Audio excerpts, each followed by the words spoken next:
Good afternoon. I am Jeff Hirsch, editor-in-chief of the Stock Traders Almanac and publisher of the Almanac Investor Newsletter, and welcome to WealthWise on Biz Talk Today TV, brought to you by Crosscheck Media. We are live on YouTube and X Spaces.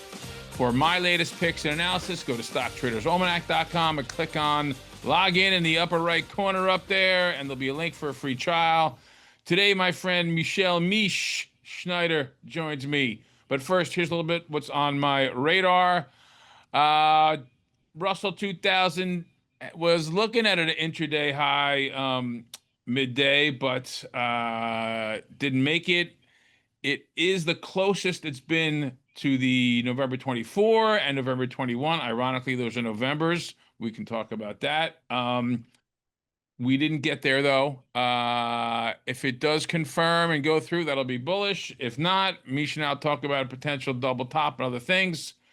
But this, movement in the Russell is perfect timing for our new small cap recommendations. We put out a basket to new subscribers last week. So if you want to check those out, go to StockTradersAlmanac.com. The Fed cut a quarter point as expected. That's what we've been looking for. Everybody was looking for it. Seems to be a bit of sell on the news towards the end of the day. Dow gave back about half of the gains, up about 260. Some negative numbers, marginally from Dow, from S&P and NASDAQ. As we said, Russell was higher during the day. Interesting to me, new Fed governor, it's Myron, right? That's how you say it. He dissented, the only one, looking for half course. That's what was expected to do. Still not surprised for a little bit of potential for a sell-off here in September. We've got the end of Q3 weakness with the portfolio restructuring.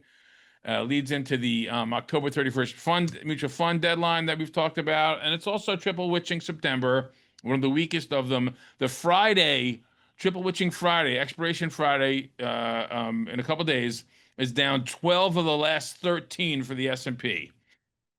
The week after triple witching, down 27 of 35 with some nasty hits. And of course, there's the old adage, sell Rosh Hashanah, buy Yom Kippur, which I'll be posting up probably tomorrow with the stats on there. That happens next week with Rosh Hashanah. I guess the first day is Tuesday.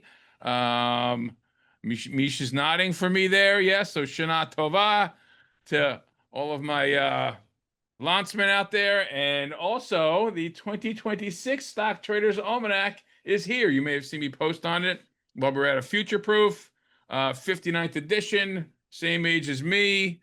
It's available. I think today is the official Amazon release date. So without further ado, let's bring in my friend, Mish. She is a former special education teacher. Very special. Interesting. I don't think I knew that. One of the first female floor traders on the New York Commodities Exchanges at the World Trade Center. Now she is chief market strategist at Market Gauge, which is a 25-year industry-leading financial publishing company. She's also managing member of Market Gauge Asset Management. You and I have chatted on this. You've got it's a asset manager's an RIA. You've got a whole host of other credentials and histories, but thanks for coming on the show. How you been, my friend? I've been great. And by the way, congratulations on the launch of Traders Almanac 2026. Thank you. I'll have to go get my copy for it. I could probably arrange that. Maybe I'll see you in Florida. Are you going to Sarasota? I'm going to Orlando. Oh, I'm not going to Orlando. I'm going to Sarasota. Then I'll have to ship you one. But excellent. How's Keith? He's great. He wanted to say hi, but I'll just have to send his regards for him. Send him mine as well. So before we get into the rate cut reaction and your current trades, just tell me how you got into the business a little bit. How did you go from special ed teacher to floor trader and now just, financial expert? Fate is a funny thing, right? I firmly believe in it. But I was a special ed teacher for a long time. I wouldn't say a long time because I was still in my very young 20s, but I thought that was going to be the direction I was going in. However, I wound up meeting a girl who lived in my building who worked on the floor for Merrill Lynch. And so she said, "Hey, you want to come down and see where I work?" And I'm like, "I'd love to." And I didn't know anything about finance. I mean, I grew up in a very modest family, so we didn't exactly talk our stock portfolio at the dinner table. I And did.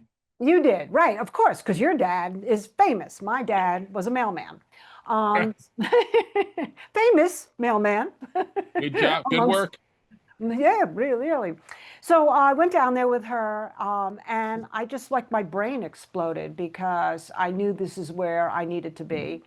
And it took a while, but I got a job eventually with Conti Commodities, which was the futures division of Continental Grain. Paul Sarnoff, who wrote the book Silver Bulls back in the day, he's the one who took a chance on me. So I'm forever grateful. May he rest in peace. But anyway, yeah, so I got down to the floor. I'm giving you the very express version. Yeah. I knew nothing. I relied a lot on the kindness of strangers. The men were unbelievably fantastic in helping me Wow. because my job was in coffee, sugar, cocoa to get on the squawk box and tell guys all over the world what was going on and who was buying, who was selling. And so I would like run over to a friend and I'd say, "What's going on?" And then they tell me. And then within 6 months, they made me an actual member of the Coffee, Sugar, Cocoa Exchange. So I went from a know nothing to rookie of the year. And then I went over to Comex when Conti Commodities went under because of the Hunt brothers. When they tried to corner the Right. silver market, they were clearing, 1980. right, they were clearing all their trades through Conti Commodities. So they went belly up, and so did Conti. So came in one day, and I was out of a job. So I went over and I worked for a pretty famous gold trader at the time, Charlie Federbush. He taught me a lot about the metals, and then eventually I went over to NYMEX, and that's where I spent the bulk of my career was trading crude oil, natural gas, and heating oil. So, I mean, great story. I mean, how did what there has to be something that clicked in your head. I know when I started working with my dad, there was a moment where he was explaining something to the group of analysts around the table, and everyone was like, "What are you talking about, Yale?" And I was like, "I got what you're saying, Dad." Was there a moment or something that triggered where, I mean, you go from special ed teacher to like, you know, Well, amazing trader? yeah, I mean, I think I became a special ed teacher. Listen, I love special education, and actually, it's kind of circling back into my life in a very unique way, which, is a future project that I'm working on right now that involves the markets and my knowledge of education, especially education through full inclusion. So it's Hmm. not like I have any regrets about the path of my life, but I very much followed the path of my life that my parents wanted me to follow. So when I went down to the floor, I had been really good in math in school. I loved problem solving, and I was also an athlete and super hyperactive. So, all of that fit. And it never fazed me that I was in a sea of men. I never even thought Right. twice about that, really. To me, it was all about the price action and fascination of everything that was going on.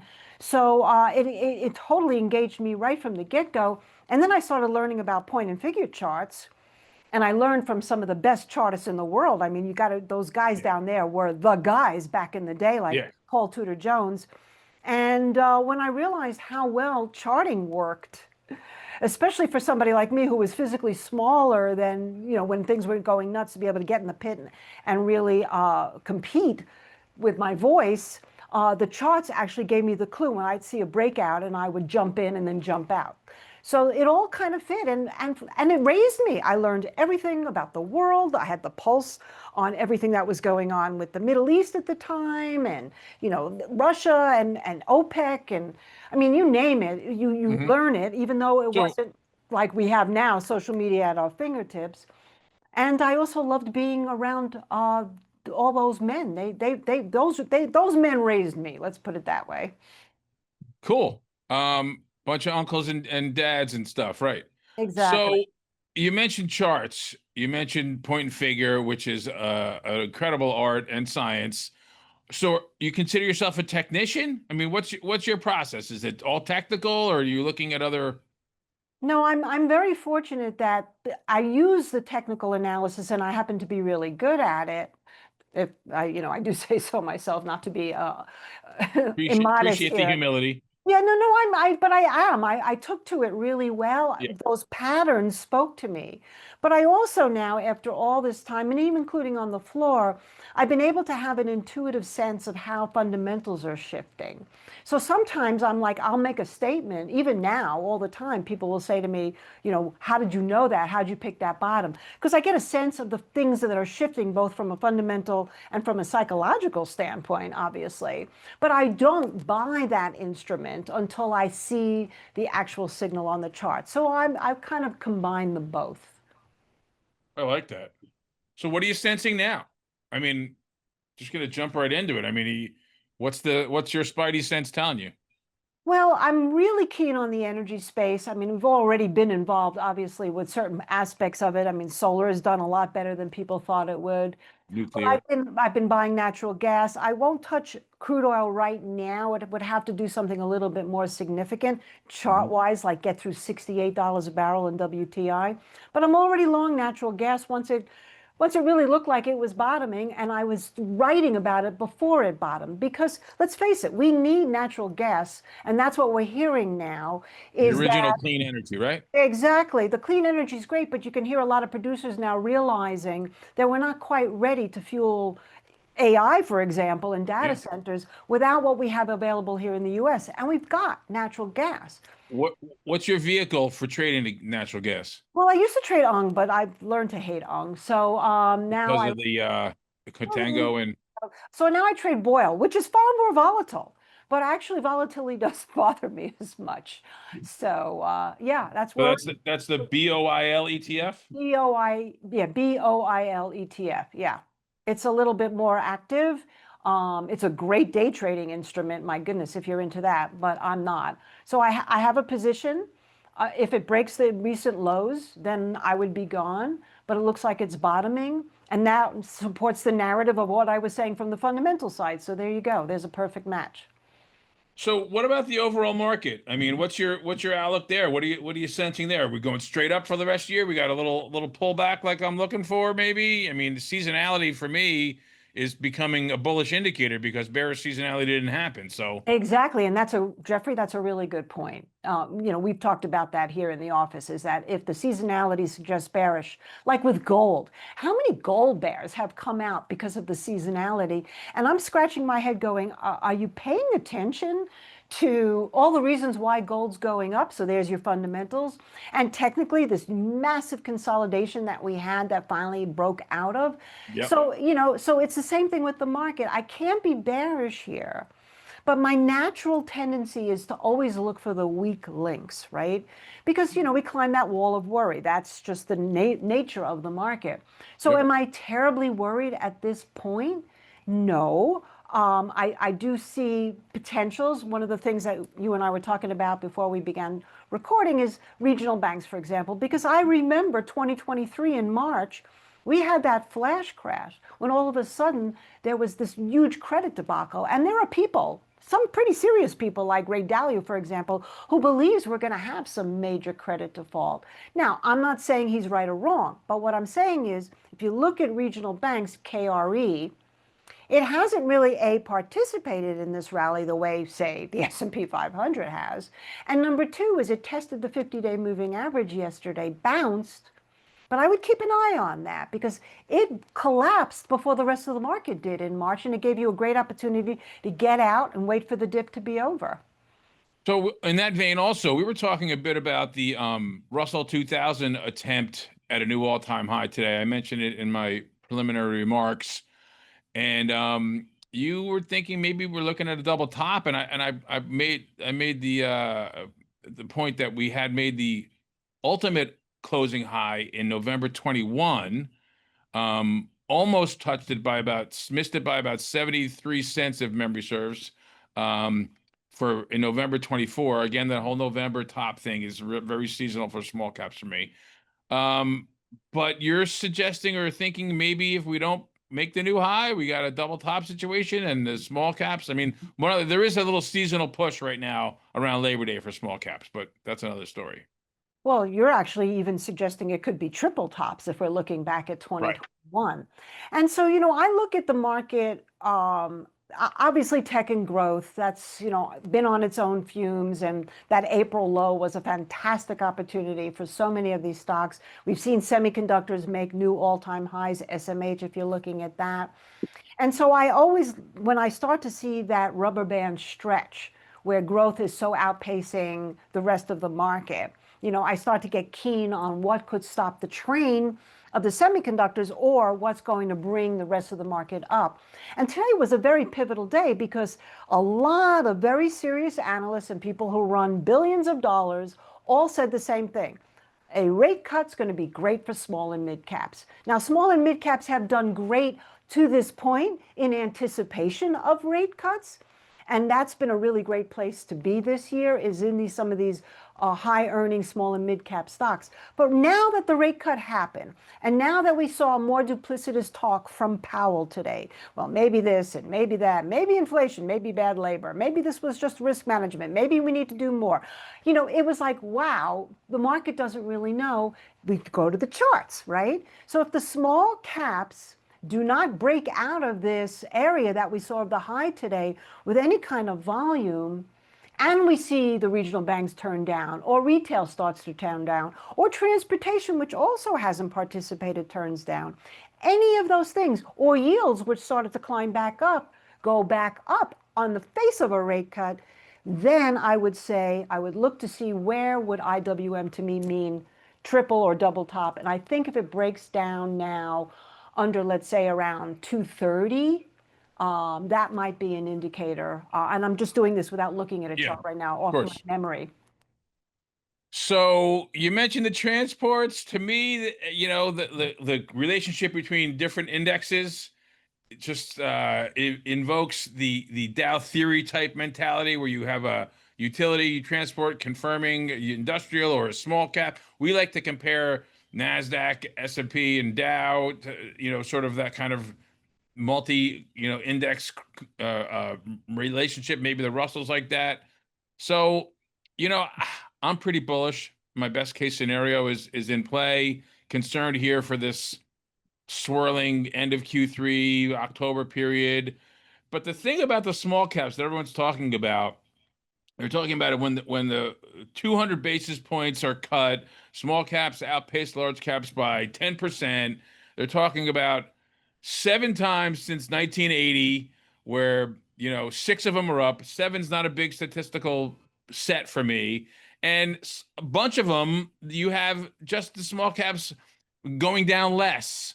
And a lot of these, I heard somebody mentioning it, or a smart person was like on Fast Money or something, when I was driving over to the office over here, that those instances were recessionary, and when you do this in this kind of cutting in a non-recessionary environment, which we're in right now, large caps outperform. So again, I'm with you on the small cap concern. So where else do you see the risks?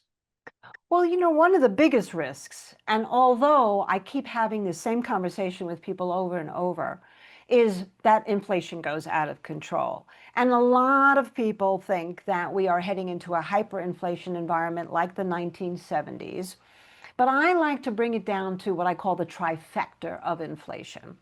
And so far, none of my trifecta inflationary indicators are telling me we're going into hyperinflation. Clearly, if we do, I think that stops the train of the market. It does. And we know commodities and equities can go up together to a point. So what are these 3 indicators? Okay, number one would be the gold to silver ratio.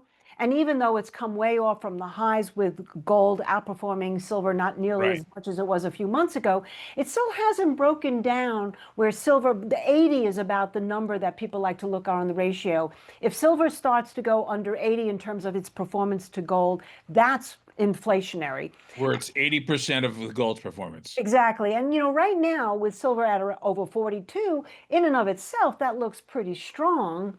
But it doesn't necessarily mean inflation. Interestingly enough, people would go, well, how can silver at $42 not be inflationary?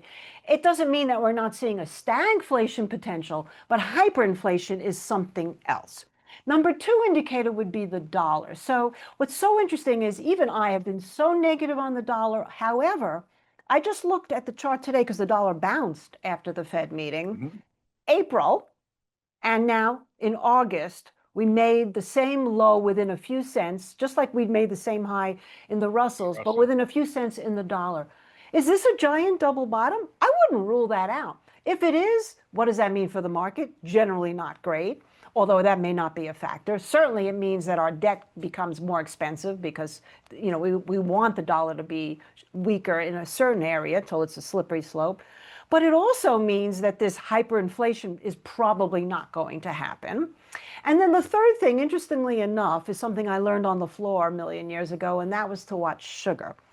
Because sugar is not just a soft commodity, but it also measures a lot of social unrest. It's what people all over the world reach for when they can't afford to eat better or travel or whatever. Sugar becomes your like sort of cheap vacation.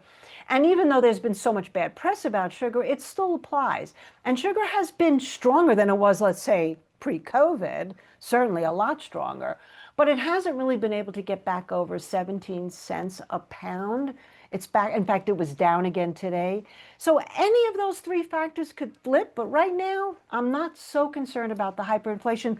And this is a long way of saying, so right now, I agree with you that the narrative for stocks is probably more bullish than anything else, but you got to pick your places.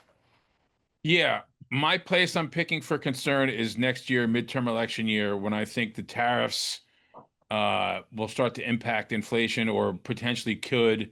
And then you've got that weak spot of the 4-year cycle with the Q2 and Q3, the midterm year, because you've got that ramping up of the campaign mudslinging battles and the focus going away from the economy and the market into Washington, where there's going to be a pretty heavy battle for control of Congress with the razor thin margins they have right now. So that's what I'm thinking. We get a little weakness.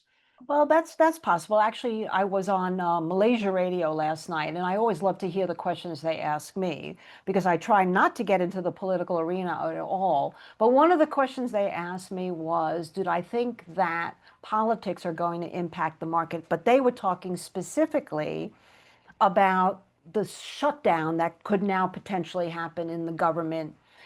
And my answer to them, and I would love to hear your thoughts on that, is that we've had this threat for decades, and only that I can remember was in 2011 where we actually shut down, and it was one of the greatest buy Huge opportunities. bottom. Huge Yeah, it bottom. was a great October buy. 3rd, October 3rd, 2011. Right, exactly. So do I think it's going to happen? Well, the percentages would be against it, right? I mean, what do you think? I don't think it's going to happen. And if it does, it's a buy. And it'll set up amazingly right in, the bargain month, the best month to buy stocks, October. So we're right around here. So I think it's a clickbait, basically. Yeah, one other thing I have to mention because I'm very keen on watching the consumer. From a fundamental Mhm. standpoint, it's 70% of the gross domestic product, right? So we know Yep. the consumers have to stay in the game and they have to keep buying. We just had the retail sales; it was stronger than expected. It's actually been up for the last 3 months. Most people would have thought just the opposite. So we know that the consumer, a lot of it though, is the much wealthier people, but we know the consumer is still in there, hanging in there, although nuanced. And that would be another thing, especially seasonally, as we get now into the holiday shopping season soon enough. Seems to happen earlier and earlier every year. Um, will the consumer stay strong? And, you talked about 2021. If you look at XRT, which is what I like to use for gauging consumer because it's staples and discretionary, that peaked in 2021 and we are nowhere, and I mean nowhere So near. you're concerned about the consumer. I'm concerned about the consumer, not right now, but it's kind of like in my wall of worry mentality added with regional banks and potential transportation. I'm watching that XRT. It has done well. It made new 2025 highs today, by the way. But not all time. No, that happened in 2021 at Mhm. like 144. I'm talking like a lot higher, like 30% higher from here. So we have not seen a consumer as robust as we saw when they were getting free money and sitting home and buying stuff on their computers. Yeah, those were the days, huh? So Yeah. let's just get your grade, your rate, on the Fed and the cuts and the market reaction. Is that what you were expecting a quarter? Do you think they're doing the right thing, or you think it's necessary or not necessary with the way the inflation, the economy, economic growth, and job market is? I think we should have cut sooner. I actually think that they were late to the party. I would have liked to have seen them cut, say, after we made that April trough, when we started to come back. That would have been a great stimulus to happen, and it probably wouldn't have goosed inflation too much at that particular point, because we've really only in the last couple of months starting to see inflation pick up again. That would have been the time to do it, but they didn't. So now they did it. And I actually, Powell sometimes is so incredibly honest, it's almost hard to believe. But he said, I don't think it's really going to do very much. And I kind of agree that it's probably at 1/4%, it gave somewhat the market what it wanted, but not by nearly enough. And then why would I want to see more rate cuts? Because we Yeah. do have some issues, right? We do have issues with labor, as we're seeing. We have issues in the housing market, as we're seeing. I think that consumers are waiting for lower interest rates as well. I think part of the reasons why we're seeing stress in the regional bank activity is because that really measures rural communities, how much they're Hmm. borrowing and spending and doing home improvements and things like that, waiting for lower interest rates. So will we get it? I don't know. Now we're at a situation, though, again, where we have to go back to, was it too late? Because if we do more, if we do 75 basis points more, are we really going to goose that hyperinflation scenario that we're watching for, too? Um, I think the Fed is always late by design. They Hmm. have to look backwards at some data. They're not in the speculative market, in the speculative business. They're there to adjust things as they see. So maybe they're late, maybe they're not. I mean, the economy's pretty strong. So I'm hearing from you that your concern is mostly um, the labor market and housing with rates, because economic growth is pretty resilient, and inflation seems to be ticking up, but under control. I don't know where they get their 2% number. I don't think they're ever going to get that, but No, actually, at Jackson Hole, he said that, well, maybe 2% is unrealistic yeah. and 3% is probably good enough. So my analysis of CPI going back to through all the Fed data to the beginning of time, 3.1 is the average inflation level. So, you know, Well, you can't have, I mean, just from a sensical standpoint, how do you have a growing economy and keep inflation under 2%? That never computed in my mind, because if we're really robustly growing, then people are spending money and things will get more expensive because of supply demand. That means you have to have a little bit of a higher core inflation rate. I mean, I don't know, that's just my logic, but right. obviously not Fed's logic. So energy, gas, oil, you don't like, gas you like, I mean, no, I nuclear, don't like oil. I like gas. yeah. Oil is like become a political football, and I usually try to stay away from things like that. But I still like EVs. I mean, I know September 30th is a big cutoff for the tax incentives, and people are all worried about that. But I'm not so worried about that. We saw Tesla just exploded. I'm still watching Rivian. We're in it. I still think that uranium is still a good situation. I mean, obviously that's exploded in the last couple of days. And I'm looking around at, I'm still really interested in AI, but more from, and quantum computing, but not so much the love stocks, more the stocks that have been bottoming out, like the IBMs and the advanced micro devices and the Salesforce. We have positions in two of the three of those. I like What about super micro? Supermicro looks pretty good also. I mean, I like. I own that one. Oh, you do? Good. QUBT looks great, obviously, but I think IBM could also benefit. And I'm really into like the AI in the biotech space. So we've been long Tempest for quite some time Hmm. right now. I like AbbVie. What Money Show in the beginning of the year asked me what my two top picks were, and AbbVie was one of them. That's close to all-time highs right now. So that's good. And then, of course, I've been sort of looking at the vanity trade. I coined that Yeah. phrase. And that's the impact of the diet drugs. The diet drugs themselves. So I think Eli Lilly and Novo Nordisk have bottomed out.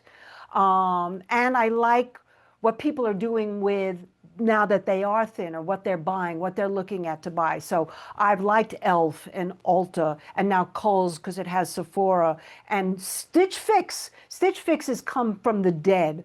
out of the dead, is resurrecting, clearing the 200-week moving average for the first time since 2022. See, Did that's you what I see? mean. The narrative and the technicals, when they marry each other, I get super excited. So you're excited about the vanity So trade there, excited. I don't think there's anything that anybody can do to stop the train of people wanting those diet drugs, feeling good on them, realizing that they gives them a freedom and to eat a little bit more without the fear of gaining weight. They realize they're going to be on it for the rest of their lives. We've seen the other health benefits for diabetes and heart disease, all of that. I think this is just a mega trend that is just in infancy right here. And I mean, even Match.com has done, if you're feeling good about yourself and you're single and you've been sitting home, sort of closet eating and not afraid to really go out, put yourself out there. Now, all of a sudden, you just lost some weight, you feel good. How do you date these days? As far as I know, you date on an app. I've been married for so long, I'm not an expert on that, but uh, I still. date. I date in the kitchen You dated the kid. You like with my food? wife Oh, with your wife when she's cooking. or when So, I'm cooking. oh, when Um, you're the cook. Oh, I'm the cook. impressive. Oh, you see. So did you with this the drugs, the diet drugs? Did you see General Mills, Well, the all and McDonald's and all those food companies that are the ultra collapsing because processed? people This they don't want junk food. That's what I'm saying. no, We're changing, and I think it's awesome. I really do. I'm me I'm too. thrilled. We've discussed that. I mean, Yeah, yeah. You've I'm on already. a 48-hour fast right now. So Well, you see, you did it the old-fashioned way, but not every. Listen, I have plenty of friends who have struggled their whole lives, and what's really hard is to have a friend like me who's never struggled with weight. right, And so my I've father heard, was like that. yeah, and I've heard all the excuses when I go out with these friends. Oh, I'm not really eating, but they are. So the fact that all of that psychological baggage of obesity can now be rectified with these drugs, and eventually they will get cheaper. I know insurance companies don't want to cover Mhm. them because it means now people won't get as sick. Is how insidious is that? But still, it's a factor. Very. Yeah, it is though, but it's a factor. Um, but that could change, and they could get cheaper with pills. So one last thing I'm going to ask you about, Mhm. one market which we haven't discussed yet, crypto. Mm. Is Bitcoin passe now? Is it altcoins and stable coins, or is there still a trade there? Well, it's what's your so funny. sense there? Well, if you would have talked to me a month ago, I was like super bullish in Ethereum, super bullish Chainlink, and not as bullish in Bitcoin. Now but I said at 107 in Bitcoin, that was the bottom. And Yep, I thought it had to get through 114. It did. Now 117 is where the 50-day moving average lives. We can't really seem to get through that. So I think with Bitcoin, you have to look at it sort of like in tranches. But people say Rocktober for Bitcoin. We're getting into a bullish seasonal there. So I would, very much tracks the stocks. yeah. So I like Bitcoin. What's your vehicle there? I go right to Coinbase and I trade right. I buy the instrument itself. I buy Bitcoin itself. However, for our clients, we do BITO, BITO. What about the iBit? Not as much, but I have used it. I have used it. I like, I'm a commodities trader. If I have the Yeah, opportunity to trade the actual physical commodity, then I prefer to do that. I've been watching Chainlink that went up high and now has come off. I think that still, though, looks really good as long as it holds over $22. I even think XRP, it had this massive move up. right. And now if it's sitting at around 3, if it can hold around here, I think I'm very bullish in not every single coin because a lot of them just pop up and then they disappear. But What about those are, go ahead. that world coin thing? That I don't know the BMC thing I you're don't know. talking That's Tom Lee and Dan Ives are involved in about, that, or right? BMNR or whatever. I Yeah. forget the symbol for it. I know You got to go get Kathy. your retina scanned or something. Right, right, right. That I haven't studied it enough to really Yeah, know, but I I'm will. interested in that too. I'm Yeah, looking at it. I mean, I'm in, but right now I'm really trying. There's been so many people crowded into the space. When I say space, I mean actual space satellites and things like Yeah. that. You know, you hear everybody talking about the same stocks over and over and over again. And yeah, this has become a market that if you go into something crowded and everybody's talking about it on Twitter, you're probably going to at least get a good day trade. But I'm trying to step back a little bit, and maybe that's just because of my age. But look at things that I really think are growing. I think the space and the satellite area will continue to grow. But I also think that cryptocurrency will continue to grow. And I'm really, really trying to learn a lot about tokenization, particularly in real world Yeah. assets. China's doing it. I get interviewed in China a lot, by the way, and they were asking about it. They're doing it with real estate tokenization, which is interesting. Interesting. And we haven't really gotten it together here yet, but we're heading in that direction. I'm not sure what to trade off of that yet, though. So Right. I've been looking around. Well, listen, you have to send me your address so I can send you one of the new stock traders Fine, almanacs. fine. Maybe I'll Copy, get, please. yeah, of course, and we'll get that out there. But it's been great. I appreciate you joining me. Great catching up. Covered a lot of ground, and hopefully we'll be seeing each other again, and we can touch base on things. So, thanks again.